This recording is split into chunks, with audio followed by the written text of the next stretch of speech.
Michael Misa is set to make his NHL debut on Tuesday against the Carolina Hurricanes. What other changes are in the practice lines?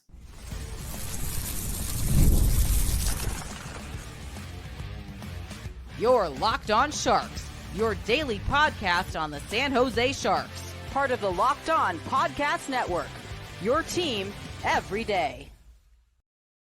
Hello, welcome to Locked On Sharks, the premier hockey podcast covering your favorite team in the Bay Area. My name is JD Young, caretaker at the Reef, also the co-host of Locked On NHL. I want to thank you for making Locked On Sharks your first listen. Proudly part of the Locked On Network, we cover your team every day. And if you want to be an everydayer, all you have to do, just follow along wherever you get podcasts. Of course, you can watch on YouTube as well. And today we're going to be discussing Michael Misa making his debut, how the new forward lines look. We're also going to be talking about Shakir Mukhamadullin not going to be in the lineup again, as well as Colin Graff, spoiler. Plus, Jack Thompson and Lucas Carlsson clear waivers and headed to the Barracuda. We'll talk some Barracuda here at the end of the show. So before we get started, though, do want to let you guys know today's episode is brought to you by FanDuel. Download the FanDuel app now by visiting FanDuel.com and win $300 in bonus bets if your first $5 bet wins. All right, so let's talk, of course, Michael Misa. As the Sharks have announced that he is going to be making his NHL debut on Tuesday against the Carolina Hurricanes. So interesting, like we know that the Sharks were going to kind of have the training wheels on, right? And had him out these, it's almost a week basically since he last played after, playing in the preseason. And they feel like they're ready to go with Michael Misa here. So, of course, Misa, the second overall pick in the NHL draft, signed his ELC. He's in that bucket, just like Sam Dickinson, where he either has to play in the NHL or he has to go back to the OHL. There's no in between for him. He can't play. He's not eligible to play in the AHL since he signed his ELC. He can't go to college. That is kind of the world that we live in with Michael Misa. But we, like I've said before, I think the Sharks are going to manage Michael Misa much like they did with Will Smith last year. And I think the beginning of the season is how kind of seeing that come to fruition with him, being a healthy scratch for the first couple of games. So Misa, though, is expected to center the third line. And Michael Misa, like that's they want him to be the center, right? And that is going to be his long-term, eventually long-term will be the second line center, but he's going to be centering a line with Khrushchev and Dellandrea on the third line there. So I don't mind this. Dellandrea's had a really great start to the season. Khrushchev has had some flashes here, but I think with this line there's enough hardworking guys around Misa that you can kind of put him in a position to succeed. And like Khrushchev, I think is a skilled enough player where you can put, again, like this isn't the Luke Cunning's type. Poor Luke Cunning gets,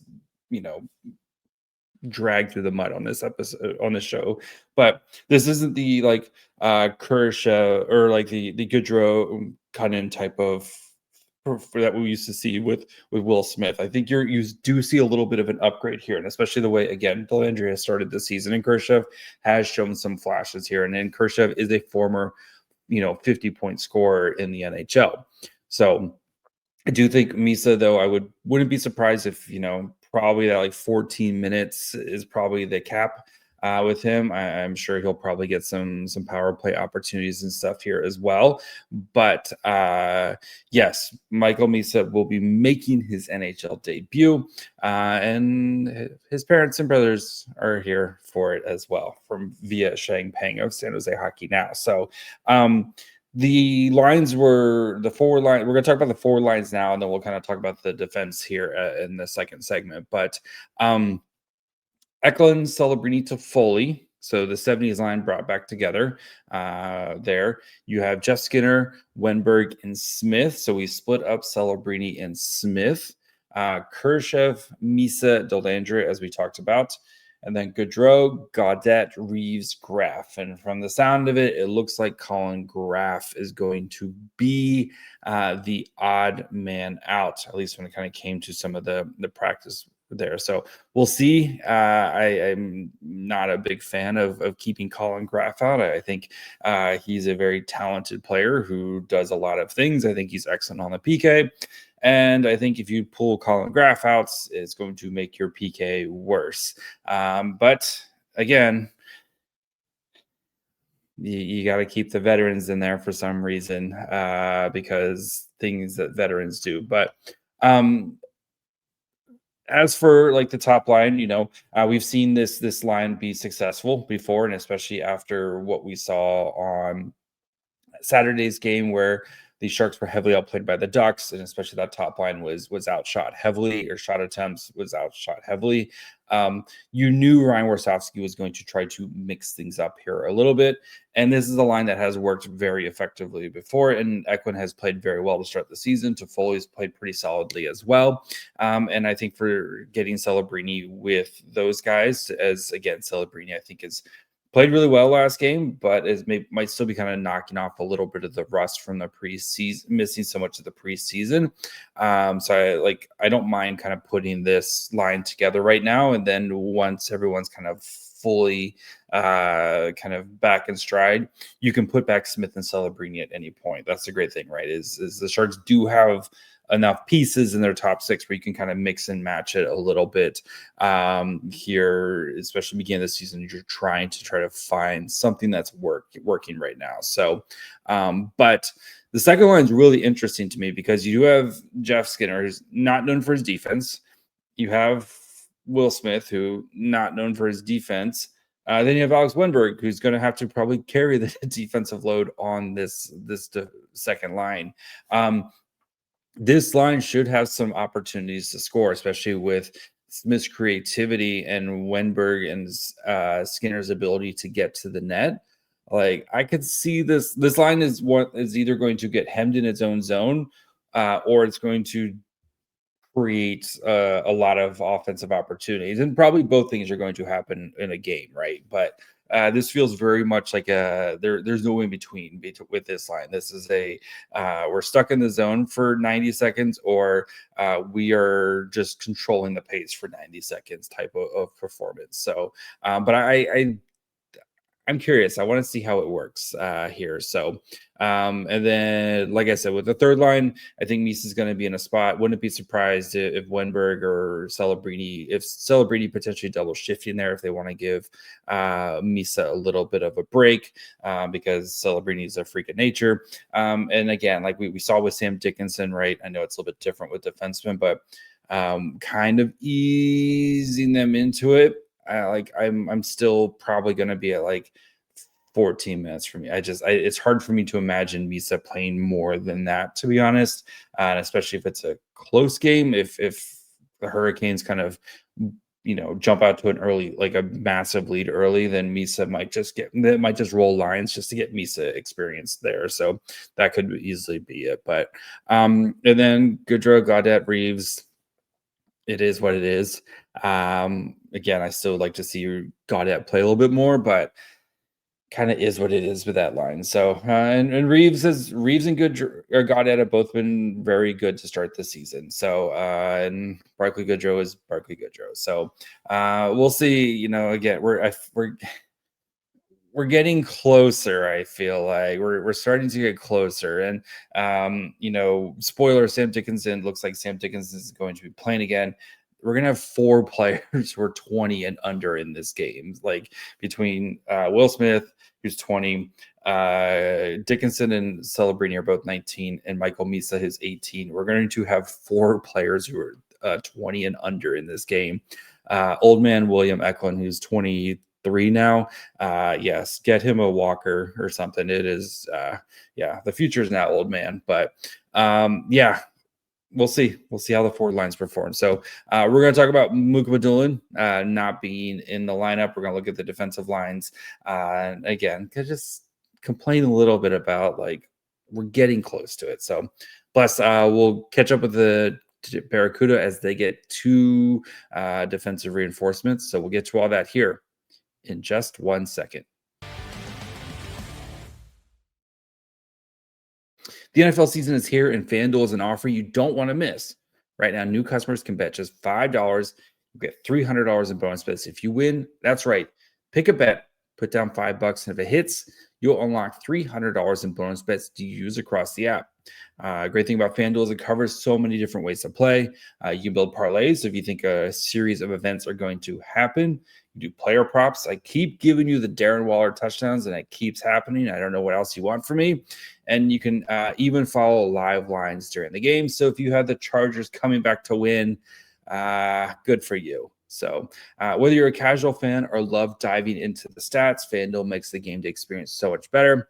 So what are you waiting for? Visit FanDuel.com to download the FanDuel app today and to get started.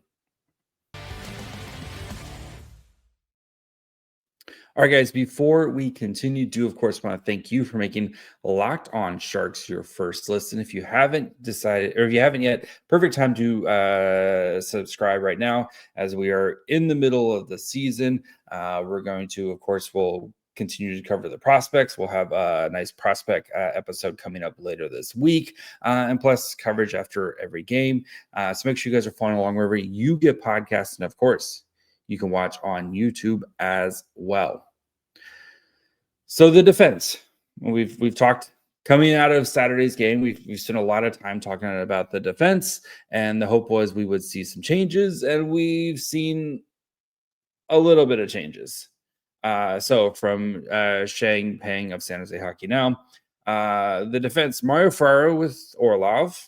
Okay, I can see that. Letty with Liljegren. Okay.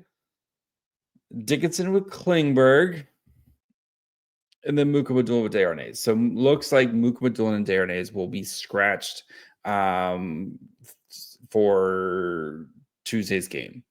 And we just spent yesterday talking about how Mukhamadullin helps to answer some of the questions on this team and what that they have problems with, right? And especially on the penalty kill, where you're putting John Klingberg out there in a position where, John Klingberg shouldn't really be on your penalty kill. And Mukhamadullin, who's a big guy in front of the net and is pretty strong and can help kind of tie up guys like Mukhamadullin, is going to have a better opportunity to succeed in that role on the PK, where you spend 2 minutes for the most part in front of your own net. So, and right, we know Warsofsky is going to give the veterans the benefit of the doubt, and to Letty and Klingberg and Orlov, they're going to get first opportunities, and they're going to get a longer leash because they're veterans, what they've done in the NHL, et cetera, et cetera. It's like you're so close to kind of cracking this thing, right, for Warsofsky. And again, I don't expect Dickinson to play every game. And I'm actually a little surprised if Dickinson is going to be in this game, especially with, playing a team like the Carolina Hurricanes, who can definitely, cause a lot of chaos. Also, Warsofsky says Smith is dealing with a lower body issue, should play tomorrow, but something has been dealing with since before Saturday's game. That's per Shang Peng. So lineup isn't set in stone, but he confirms Misa and Dickinson are playing. Good. But back to my original thought, it feels like you're so close to kind of unlocking this thing. You have all the pieces there, right? The jigsaw puzzle's there, and you're still kind of trying to put all the pieces together. But at some point, you have to give Mukhamadullin another chance to get back into the lineup and fix whatever he did wrong from the first game. And yes, he made some mistakes, right? And yes, he also got 2 assists in that game. But how do you pull Mukhamadullin from a game, Mukhamadullin from the lineup, and then let John Klingberg make a ton of mistakes? that he made in the 7-6 loss to the Anaheim Ducks, right? It's just that's the frustrating part where the accountability isn't the same. And yes, like I right, you're going to give the vets a longer leash, et cetera, et cetera.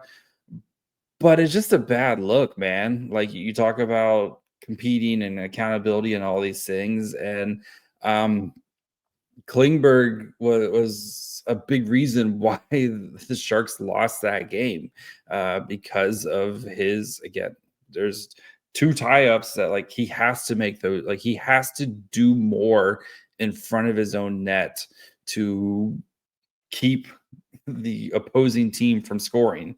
And maybe you just don't put him in that position, right? You know what Klingberg is. Klingberg is there to run the power play and to drive offense. And putting him in that position of being on the penalty kill, not a great thing, right?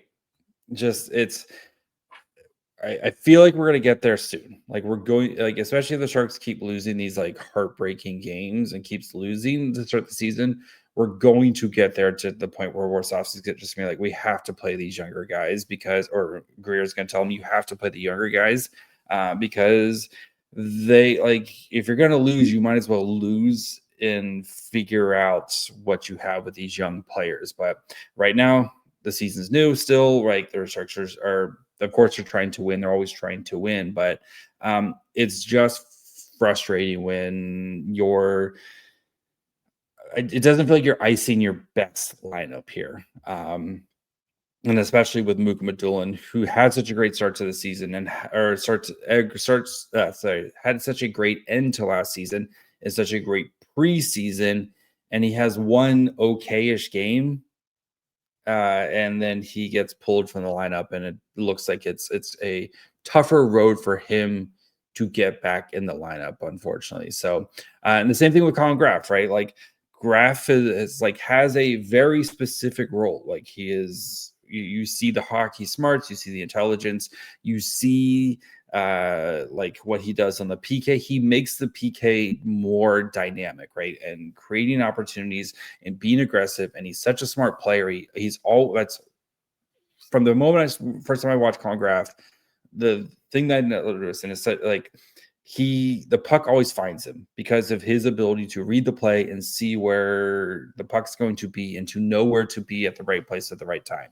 And that is a very helpful tool to have on your penalty kill to know where the puck is going to be and be able to end like there. And it's very frustrating to see you have all the pieces there, but you're just not quite putting the puzzle together, unfortunately. So for both these players, because again, who's going to be here hopefully in 2 or 3 years when this team is good and hope getting into the playoffs and stuff?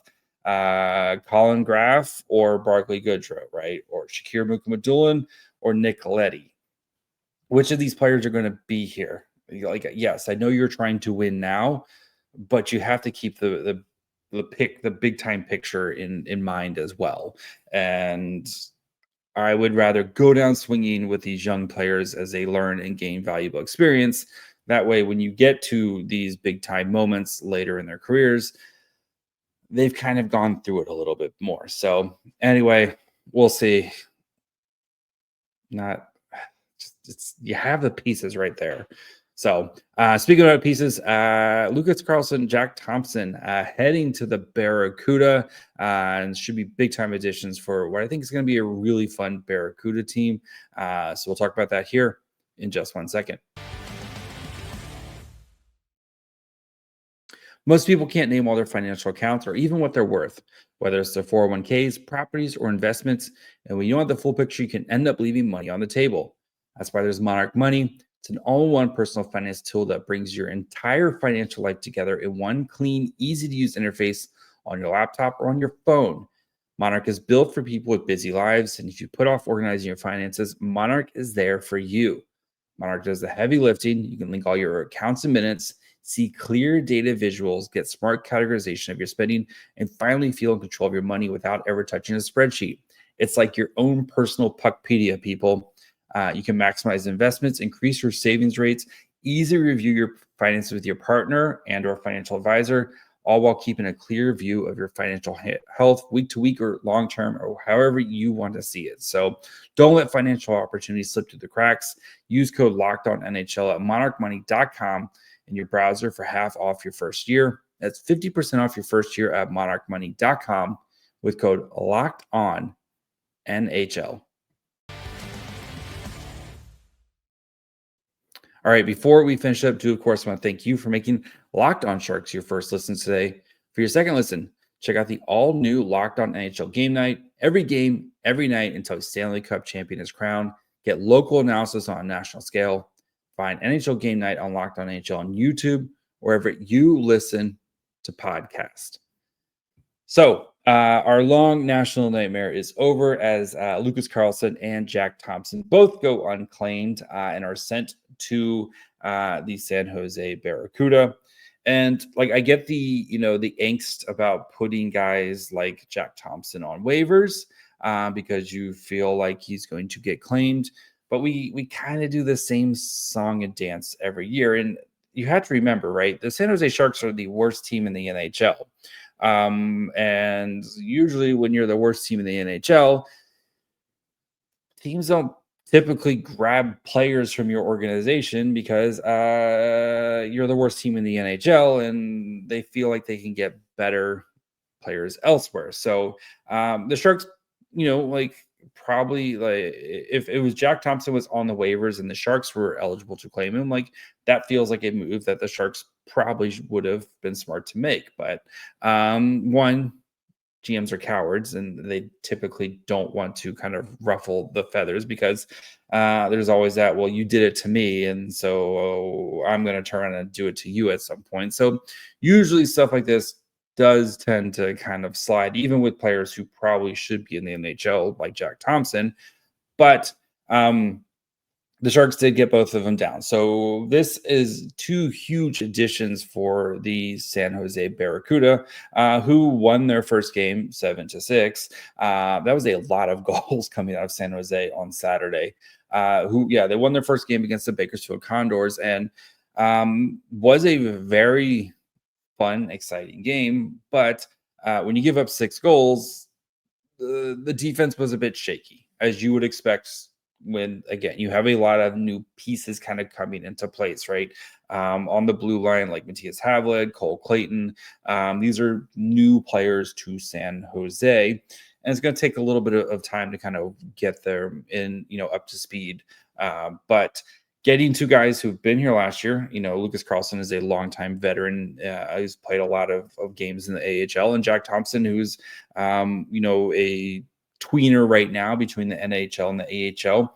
These should be big time additions and give the Barracuda some more flexibility and some more insurance. So that way, when you do have to start making call-ups, looking at you, Luca Cagnoni, or you, Jack Thompson, it just gives you a little bit more guys to kind of work with here. So, but yeah, with the Barracuda, like, just kind of a quick, reaction from Saturday's game. But the young players doing exactly what you wanted to see, right?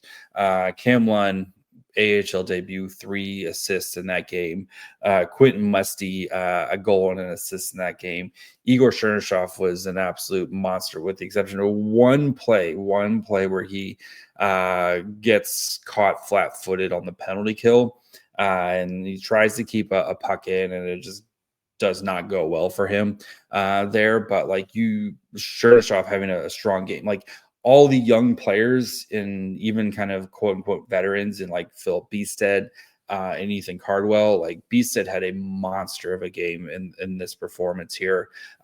All the offensive pieces really looked strong, and the Cuda really, like, they were able to ring up a lot of goals very quickly in this game. And I do think the offense is not going to be as consistent as it was last year, as you'd expect when you have so many young players, but it does have potential to be dynamic at times with all these young guys in the lineup here. And I think getting some defensive pieces like Jack Thompson and like Lucas Carlsson, both who can kind of settle things down a little bit more, I think it's going to go a long way to help out, Jacob Shakir, who I thought played pretty well despite giving up 6 goals. Like, as crazy as it sounds, it was just a track meet. Like, this game was an absolute track meet, and you felt bad for the goalies because like Shakir made some solid saves in this game, but it was like he was hung out to dry a couple times as well. And it's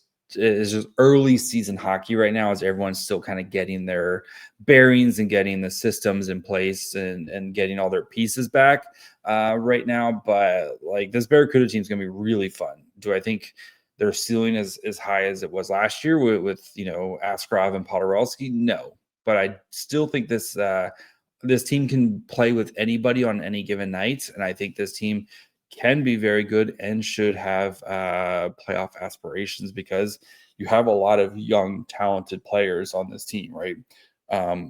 Like I said, and Musty continued what we saw from the preseason. His goal was like a get to the front of the net type of thing. And Chernyshov, who loves those backdoor passes, right? If you watch Saginaw all last year with Chernyshov, you saw how great he was at getting Misa the puck on these backdoor plays. He did it, just picked up where it was instead of Misa, just put Quentin Musty, and that's what you got, right? And Luca Cagnoni is really good at hockey. Like, he's extremely good at hockey. And if the Sharks defense continues to play at the pace that it's at, and Luca Cagnoni continues to do Luca Cagnoni things, it's not going to be long before Mike Greer is going to have to make a hard decision about his blue line, and if somebody is keeping Luca Cagnoni from an NHL job, because Luca Cagnoni, again, very good at hockey. So that's going to be it for me today. We'll be back tomorrow. So we'll have a kind of 10-minute preview episode that'll go up early afternoon on YouTube only. So we break down, we'll break down the Sharks versus the Hurricanes, kind of get to know the Hurricanes a little bit more, look at the lines, plus what you need to know, what you should be watching for in the game. And then we'll, of course, always have a reaction to the Sharks versus Canes on Tuesday night. Later on this week, like I said, we'll probably be diving into the prospect reef, looking at some of the Sharks prospects who I've been watching to start this season, including Hao-Shi Wang, who's had a really great start. Looks like a different player than what I watched last year. So, yeah, we'll be talking about some of these young Sharks prospects. And so make sure you're following along wherever you get podcasts. And, of course, you can watch on YouTube as well. Follow the show on Twitter, Facebook, Instagram, and on TikTok at Locked On Sharks. Follow me on Twitter and Blue Sky at My Fry Hole. Until tomorrow. Bye, friends.